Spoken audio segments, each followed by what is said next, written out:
Hi guys, video number 4 about Chanukah. Chanukah, we know already it's time of miracles for the entire year. And today I want to speak about overcoming, overpowering feelings of devastation, of anxiety, pain, maybe past trauma. So I explained already in one of the previous previous videos about Chanukah that the uprising of the Hashmonaim, that small Israelite kind of army around the time of 167 BC, the uprising took about 7 to 8 years, and they had exactly 8 big military conflicts with the Greeks, with the Hellenistic kingdom led by King Antiochus IV. So 8 battles. It was the 4th one when Judah the Maccabee and his people in his army. Judah was a military genius. He was able to conquer Jerusalem, to purify the temple. That's when we have the famous story about the olive oil and the miracle that happened. Yes, the 8 days instead of 1 day. Very famous story. Well, famous if you're familiar with it. But I want to continue a little bit what happened later, and to what I want to share with you. Yes, dealing with anxiety, fear, pain, this kind of terrible things that sometimes we might have in our lives. By the 8th battle, this battle called Elasah or Elisha, that's the 8th battle between the Israelites and the Greeks. In this military conflict, Judah the Maccabee found his death in the battlefield. He died. The Israelite lost. That's the 8th military conflict, and it looks like the Greeks apply all over again the different decrees that they had.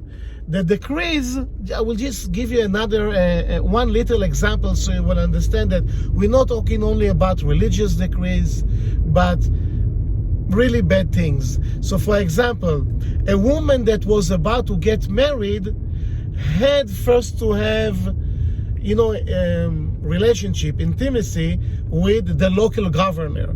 As a woman, you couldn't marry before you had intimacy with the local mayor or governor, or however you want to call it, and only then you could actually get married. So it was things that were very painful for the people, of course.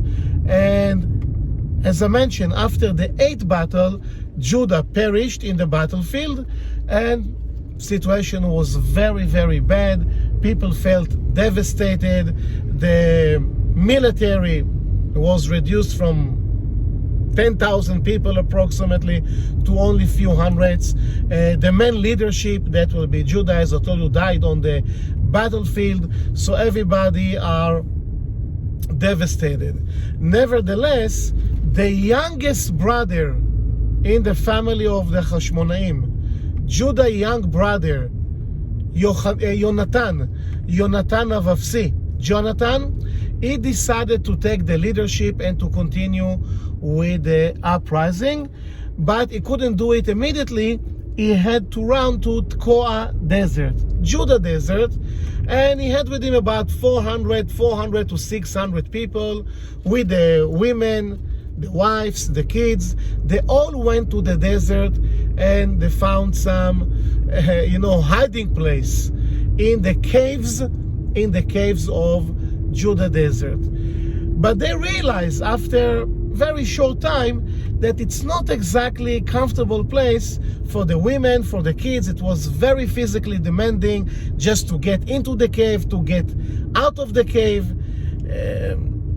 The area of Judah Desert, and specifically the area of the caves, is you need to be like a master of snapping, to get in and out the caves, not to mention just like going around finding food and everything you need. So Jonathan and his people made a decision to send the women and the kids to the other side of the Jordan River, and to connect to these Bedouins, Nabatim, that's their name. They felt that maybe they will find allies they were allies with those people, and it will be a good thing to send the women and the kids to spend some time with them. So Jonathan and his group sending the women, the kids, to the Nabatim, this Arab tribe of travelers, of Bedouins, only to find out that later on the women and the kids were completely murdered. Murder, I mean, if you get murdered, it is a complete thing, yes? And also one of the brothers. Anyway, few of the refugees from this massacre crossed the river, Jordan River again, back to the Judah desert to tell Jonathan and his people what just happened. Yes, the massacre of all the women and all the kids. And of course, when Jonathan and the few men that were with him, when they heard them, you can only imagine, or actually none of us should be in a situation to imagine such a thing. Okay, the grief, the sorrow, the pain, the fear, the anxiety, in the most overwhelming way that one can even think about. And they meet, I mean, they're stuck there in the caves, and the mourning, of course, the death of the women, the kids, and again, the situation is very bad. The main leader died, Judah the Maccabee, as I just mentioned. So things looked horrible. And of course, they are like in the midst of the most painful situation in their lives. Nevertheless, they decide to continue the uprising, and for the 2 next years, they are bothering the local chief of the army from the Greeks. His name is Bakchides. It's not that important, the name right now, but anyway, the name is Bakchides. And for the next 2 years, they're applying guerrilla warfare. They're bothering Bakchides and his military. They come out of the caves. They're doing this, they're doing that, and 2 or 3 years later, Bakchides and his people, he had a huge military, and he says, you know what? I cannot handle with you guys anymore. You're a small group of people, but you're very annoying, with these guerrilla raids. And he decides to give, at the beginning, not in an official way, but he decides to give Jonathan, Yehuda Maccabee brother, he says, Jonathan, you can take over Jerusalem. I'm giving you autonomy there, and it's yours. Now the story continues. I won't get into it right now. It's another video. Eventually, Jonathan is being murdered as well, 15 years later. But what's the message of that story? How they find exactly the strength, the courage, the strong spirit after they lost the war. I mean, they won, only to find out that they lost again, and then the massacre of the women and the kids, and still they find the strong spirit, the energy to continue, overpowering, overcoming, devastating blow.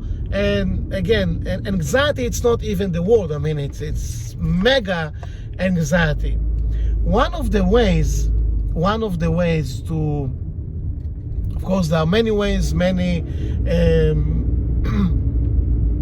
methods maybe to think about such situations. But what Jonathan and his people realized, that once you have a bigger purpose only than oneself. Of course, again, the pain is the pain, the fear is the fear, the anxiety is the anxiety. But when there is a bigger purpose, and then obviously they had a bigger purpose, they had a much bigger purpose than themselves. So once they connected And that's a miracle, by the way, yes? That's part of the miracle energy that we want to get in Chanukah. We all want to have these miracles, yes, that are available in Chanukah, and we want it for the entire year. So miracles can be health, in the field or area of health in our lives, financially, relationships, so many things. So we all craving, we all want those miracles in our lives. But deep transformation, deep sense of certainty, deep feeling of sharing, being part of something that is bigger than myself. That's what Jonathan and his people realized after the devastating blow that they took by the 8th battle. Judah is dead, then the wives, the women and the kids are being massacred. Once they realized there is something much bigger than them, they could continue. Jonathan, of course, also knew about the secret of Chanukah, Jonathan and his people. He knew what his father Matityahu already revealed before him. He knew that throughout the 8 days of Chanukah, we can connect to the first 36 hours of creation. Throughout Chanukah, we light 36 candles. The first day, the second day, until the 8th day, all together 36 candles, corresponding the first 36 hours of creation. What's so unique about the 36 first hours of creation and about the 36 candles of Chanukah? It's about what is known as Or HaGanuz, the hidden, the concealed light. We're talking about the origin of creation. So boom, there is creation. Of course, many secrets about creation. And the first 36 physical hours of creation, there is this magical light, mystical light. And there are many things we can say about this light. What we do know, it's in a hidden mode. And there are reasons for that. We won't get into it right now. To be continued, yes. This Or HaGanuz, this hidden, concealed light, has the properties of healing. When Jacob, the patriarch, was hit by the negative angel, was hit on his hip, on his socket. Yes, the hip socket there was dislocated, and Jacob was hurt, badly hurt. It says that concealed light healed Jacob. But it's not a story about Jacob, it's about humanity. Jonathan knew that as he connects to this concealed, hidden light, Or HaGanuz, the origin of creation, the healing light of creation, that light can simply wash away the fear, anxiety, trauma from the past, whatever is holding us back. So he had a bigger purpose, yes, a higher purpose. He understood that it's not really about only him. He got tremendous amount of energy, empowerment to continue after something so bad that happened to him. I shared already the story, but it's something that all of us can also use. The 36 candles, the 8 days of Chanukah, the connection to this concealed light. The light of healing that can simply put us in a different space, in a different place in our lives. So there are many, many more secrets about Chanukah. We have many years with more Chanukah and more things that we can share, of course, but little by little. Thank you very much for watching. Hit the like button. I would love to hear some comments and questions from you in the comment section there. And that's it for today. Happy Chanukah.